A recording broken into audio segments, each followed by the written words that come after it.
Hyvää huomenta. Täältä podcasti, vihdoin podcastin aika. Mä oon jo vuosia suunnitellut, että vois jossain välissä pitää podcastia ja höpötellä omia ajatuksia tänne ja jakaa niitä. Mut sen aika ei ole ollut oikea. Et aina kun mä oon suunnitellut nyt, niin aina on tullut joku juttu, minkä takia se ei ole sit vielä alkanut.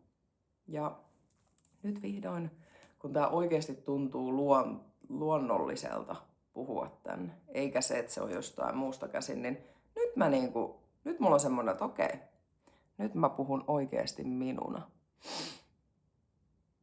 Ja sen, mitä mä oikeasti koen ja tunnen. Niin kiva päästä höpötteleen tänne. Mä vähän pyörittelin tuossa aiheita, että mitä vois tänään jutella. Tosi paljon nyt läsnä mulla sielunpolulla on suurimpana ollut tyhjyys. Niin kaunis, mut niin kolkko, semmonen iso tyhjyys. Jota mä en oo täyttänyt tavallaan millään. Ja se on kestänyt tosi kauan. Se kesti niinku vuosia, että mä tavallaan löysin, merkityksen etsimistä ja tavallaan sitä, että mihin mä sen energian käytän. Ja sit kun mä oon tosi kun meissä kaikissa on niin paljon sitä potentiaalia, sit kun me vaan avataan se. Jostain syystä mulla oli tosi pitkä toi avaaminen. Mut hyvä niin, koska sitten nyt kun mä alan siitä käsin, tavallaan siitä noin suuresta tyhjyydestä, missä oikeasti mieli huusi vaan, että päästäkää mut vittuun täältä.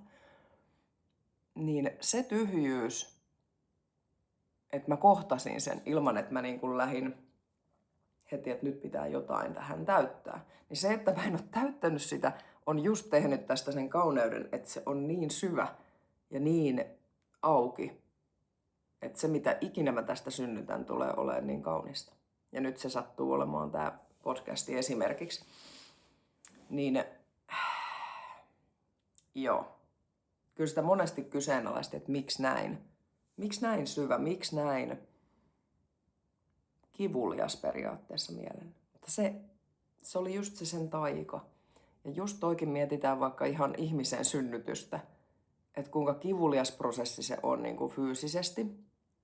Kivulias, siis monille ihan mahdoton ilman vaikka jotain kipulääkkeitä tai jotain. Ja mulla vähän niin kuin vertaan tätä siihen, että mun henkinen prosessi on hyvin paljon ollut sen kaltainen ja varmaan niin kuin monilla muillakin. Mutta mä koen sen, mitä mä koen ja sä koet, mitä sä koet. Että tavallaan nähdään myös se kauneus siinä meidän tuskassa, koska kukaan muu, sen jos jonkun tässä on oppinut, että kukaan muu, että vaikka me kuinka haluttais, että joku ulkopuolinen meidät pelastaa, tai vaikka me kuinka haluttais, että se merkitys löytyisi ulkopuolelta, niin kun ei, vaan se löytyy vaan täältä. Ja sen ymmärtäminen on varmaan se, mikä prosessi mulla on ollut se niin vahvana, että se on pakko löytyä, jos jonkun muun on pakko sanoa se mulle. Ja sit kun sitä ei ole sanonut kukaan muu, joka on tosi hyvä juttu, että mä oon osannut poistaa sen kaiken ulkohälinän, minkä kautta mä oon ennen aina saanut sen. Sitten kun sitä ei oo, niin mun oli pakko itse nähdä se itsessäni. Mun oli pakko kaivaa se sieltä sielun syvyyksistä ja meidän kehon kaiken paskan läpi. Koska mulla ei ollut mitään muuta vaihtoehtoa. Muuta kuin sit lähteä tästä pelistä ja sitä mä en halua. Tää on kiva. Eli tavallaan se synnytysprosessi, että mä en vaan suostunut siihen, että se olisi joku, koska sekin me valitaan itse, miten me sitten aletaankaan asioita unfold, niin kuin avata, niin mä en vaan suostunut, että joku muu määrittelee sen, mitä mä oon ja mitä mä tuun täällä tekemään. Niin se on tosi makeeta, että mä oon löytänyt semmoisen voiman itsestäni ja silti lempeydellä, joka on ollut ihan vitun vaikeeta, ettei sitä ala ruoskiin itteensä. Koska se olisi niin paljon helpompaa. Se olisi niin paljon helpompaa sanoa, että vittu tee nyt vaan. Mut mulla se ei mene niin. Mulla se meni just tälleen, että se kukka sai aueta just oikealla hetkellä oman näköiseksi. Eikä niin, että mä väkisin avaan ne terälehdet, koska sit se menee rikki. Mulla se ei toiminut, vaikka mä kuinka yritin. Koska se oli mulle se luontainen tapa, mitä mä ennen olen elänyt, niin kuin varmasti monilla muilla. Joo. Ja nyt jälleen, sit kun alkoi synnyttää tapahtumia, alkoi synnyttää kaikkea tätä, mitä nyt on, niin alkoi tulla taas se sama tavallaan tyhjyyden tunne, koska taas joku asia oli jostain ulkopuolisesta kiinni, tiettekö? Että jos mulla on tää asiakas, niin sit mä oon merkityksen. Jos mulla on tää peilaus, niin sit mä oon merkityksen. Mut sitten kun mä niin yhtäkkiä vaan taas tuli se tyhjyys, mä vaan, että okei, että niin joku on edelleen pielessä, muuten tätä ei pitäisi tulla. Ja nyt, kun mä aloin puhua tästä, niin mä huomaan, että just tää, että se fokus on jossain, mitä sulta ei ikinä voi viedä kukaan pois. Mikään ulkopuolinen ei voi tuoda sitä sulle. Ja ainahan puhutaan tästä, että sisäinen rauha kun on, niin mikään ulkopuolinen ei voi viedä sitä. Niin periaatteessa sehän on niin totta. Koska siis nythän mulla kävi juurikin niin, että jos joku asia, oli se sitten mikä vaan, mitä me tehdään, vaikka taide tai vaikka tapahtumat tai vaikka tää, että mä puhun tänne. Tai että tanssin tänne. Tai kuka tekeekin mitä ihanaa taidetta omalla kehollaan ja sielunsa polulla. Niin jos se merkitys roikkuu siitä asiasta, mitä siitä tapahtuu, niin se on just se taika, että sitä ei tulisi. Vaan just tää, että vaikka mä tänne puhun, se ei ole kiinni mistään. Vaikka tätä ei kuuntelisi yksikään ihminen, se, että mä tiedostan sen mun arvon, se, että mä tiedostan, mitä mä tuon maailmalle. Ja mä totta kai toivon, jos mä jotain jaan, että siitä myös saadaan. Muutenhan mä en sitä jakaisi.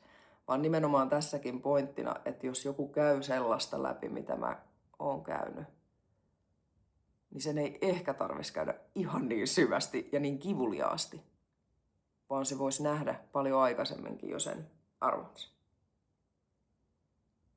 Niin varmasti tässä niin kuin eniten se, mutta sekin, että mikään ei ole kiinni siitä, että se meidän arvo on ja pysyy, vaikka sä et tekisi yhtään mitään. Se, että me ollaan valittu tulla tänne ihmiskokemukseen, niin varmasti me halutaan hyödyntää tämä sillä tavalla, että meillä on hyvä olo ja meidän ympärillä ihmisillä. Me ympäröidään itsemme niillä, jotka boostaa meitä ja jotka välillä myös haastaa meitä eteenpäin, jos on joku asia, missä tarvii apua. Mutta tämä just, että jos mä uskalla näkyä, jos mä uskalla sanoa mun totuutta, niin mä oon siellä kuplassa vaan yksin. Ja se on just se syy, miksi mä tunnen sen merkityksettömyyden ja arvottomuuden. Koska mä en uskalla. Siinä on taas se rohkeuden puute. Siinä on taas se, että hei, mä piiloudun tänne, niin kukaan ei vaan näe eikä voi sanoa siitä mitään, koska aina, jos me näytään autenttisena ittenämme, niin aina tulee oleen molempaa puolta. Tulee oleen sitä, joka ei tykkää, ja tulee oleen sitä, joka tykkää. Jokaisella niillä, oli ne kumpaa vaan, niin se ei mikään määritä sitä, mikä sä oot. Eikä pitäskään. Koska jos se määrittää, se aina kaatuu siihen, kun se joku asia sitten lähtee ulkopuolelta tai tulee. Että jes, nyt musta tykätään. Jes, nyt mä taas elän. Jolloin aina se voidaan myös ottaa sulta pois.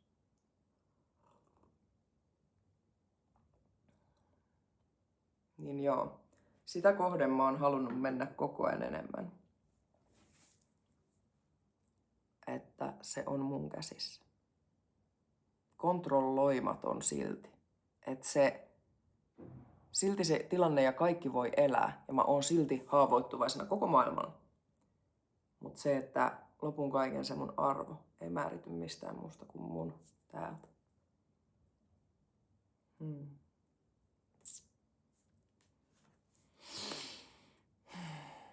Se on tänään mielessä. Ja tänään tuli hieno korttikin. Näkyykö tää? Tuli toi Crow Spirit. Varikset on ollut paljon mun matkalla ja tää sanoma niinku tavallaan osuu just tähän, että sieltä sielusta.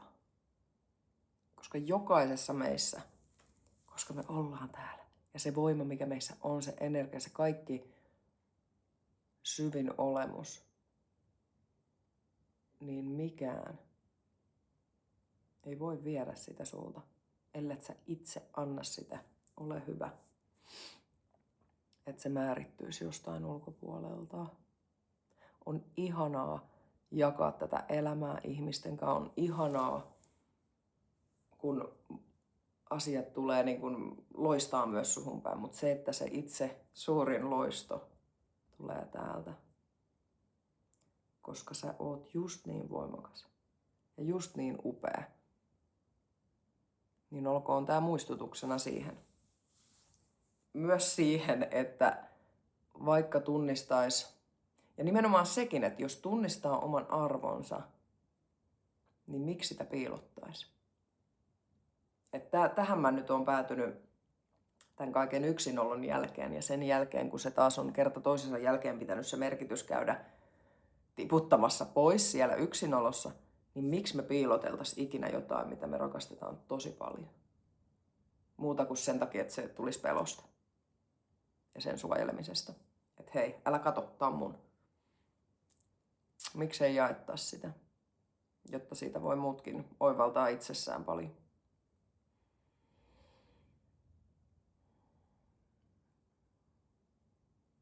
Mutta onneksi asiat menee just niin kuin ne kuuluu. Ja välillä se tuntuu niin jännältä mielen. Todellisuudessa se on vaan mielen juttu. Mitä ikinä sä käytkään läpi. Mitä ikinä, jos me arvostellaan itteemme, jos me tehdään virheitä. Sä et voi tehdä virheitä, koska jokainen sun askel on merkityksellinen. Oli se mihin suuntaan vaan. Koska oikeasti todellisuudessa, mitä enemmän me tajutaan täällä antaa armoa itsellemme, sitä enemmän me tajutaan, kuinka arvokkaita me ollaan, vaikka me tehtäisiin mitä.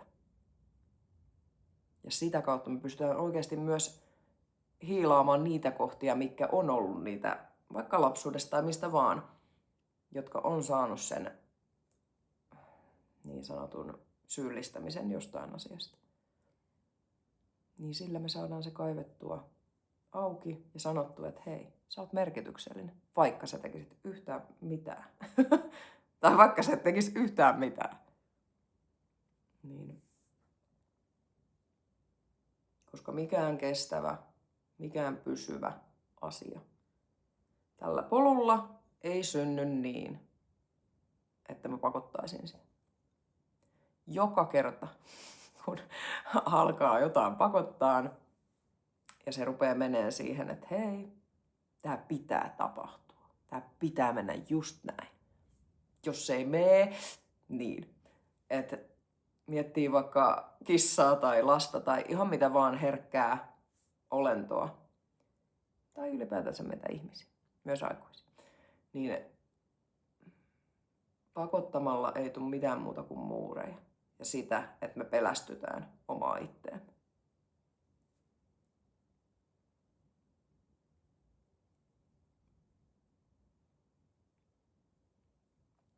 Ja jos sä oikeasti tiedostat sun arvon, sun ei tarvitse pakottaa sitä. Koska sä tiedät, että ne asiat tulee sun. Silloin kun me tiedetään joku asia, niin eihän meidän tarvii sanoa sille yhtään mitään. Muuta kuin, että hei, tässä mä oon. Tässä mä oon. Ja mulla on hyvä olla, että tavallaan tuntuu, että kaikki se vastarinta herää tosta. Me yritetään taas saada joku johonkin boksiin, mihin se ei halua. Se haluaa olla vapaana, se haluaa mennä flowssa.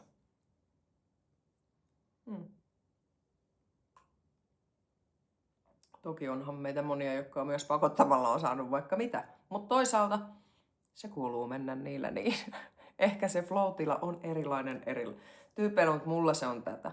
Mitä enemmän mä aina pakotan jotain, sitä enemmän se menee kauas musta.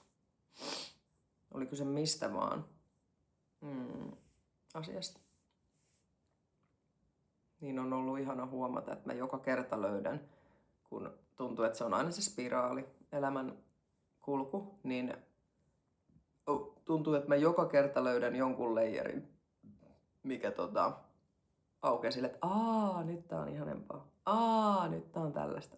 Tavallaan, että se joka kerta näyttää jotain uutta, mutta se ei ikinä lopu, se liike. Se ei tavallaan ikinä pysähdy niihin kohtiin, koska eihän mitään muuta ole kuin tää elävä hetki. Se ei ikinä pysähdy niihin kohtiin pohtiin, että mitä tässä olisi vetänyt tehdä toisin, tai mitä tässä voisi tehdä, vitut. Vaan se kohta on ollut niin kaunis just sellaisena kuin se on, pakottamatta, muuttamatta, tekemättä yhtään mitään toisin. Ja vaikka se olisi maailman häpeällisin asia, vaikka se olisi maailman hirvein asia, mitä on tapahtunut, silti sillä on ollut merkitys. Ja mä koen, että mun suurimpia merkityksiä itsessäni tässä elämässä on uskaltaa sanottaa tämä asia, mitä tosi monet ei halua hyväksyä. Koska ne haluaa aina syyttää ulkopuolelta. Mä en halua. Mä haluan täysin ottaa sen oman voiman jokaisesta hetkestä. Oli ne kuinka kamalia vaan. Se voima on täysin silti meillä. Se valinta tulla tänne planeetalle, se valinta valita tää keho, se valinta valita ne ihmiset meidän ympärille, oli ne alitajuisesti tai tietoisesti tehtyjä valintoja. Silti sä ja mä, jokainen ollaan vastuussa siitä, mitä me tehdään elämässä.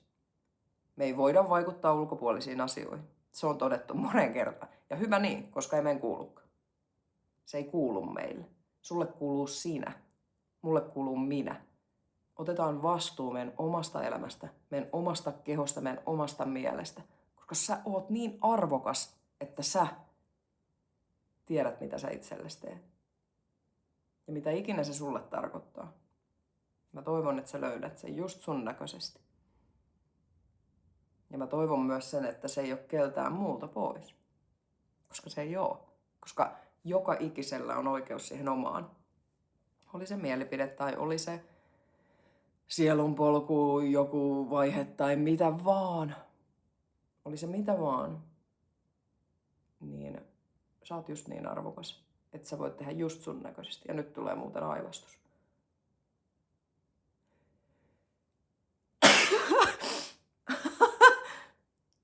Mä uskon, että toi oli just se merkki, että nyt on hyvä lopettaa. Mä juon kaakao, seremoniakaakao. Aivan ihana aamu. Hei oikeesti. Nyt on aika nauttia elämästä. Nyt on aika nauttia ja rakastaa tätä kokemusta. Kaikki ne puolinen. Ihan kaikki ne. Toi aurinko tuolla muistuttaa, että aina se aurinko paistaa kaiken sen jälkeen, mitä ikinä sä koetkaan tai oot kokenut. Ja jotenkin mä haluan vaan muistuttaa sitä, että oikeasti niin kauan kun me annetaan se voima jollekin ulkopuolelle, oli se asia tai oli se ihminen tai oli se mikä vaan, että jos sun arvo tai sun tarina on määrittynyt niistä ja ne pilarit on ne tyypit tai on ne tapahtumat, että hei, tää on mä. Ja jos nämä kaikki on se syyllinen tai se, jonka takia mä oon tällainen tai se, joka on mun, vaikka sehän voi olla myös se, että joku pitää meitä niin kuin se pilari, että hei, tämän takia mä oon näin arvokas. Mä sanon, että ainoa, joka pilari siellä on, oot sinä, sun sielu, sun keho. Ja se, kaikki ne muut on vaan niiden omilla poluilla. Ja ihana niin kuin peilailla yhdessä ja ihana rakastaa yhdessä ja ihana osata ottaa vastaan nautintoa, elämää, ihania yhteyksiä. Mutta mikään niistä ei voi viedä sun arvoa eikä tuoda. Että se on ehkä se raain, kun me haluttais niin paljon, että se tulisi ulkopuolella.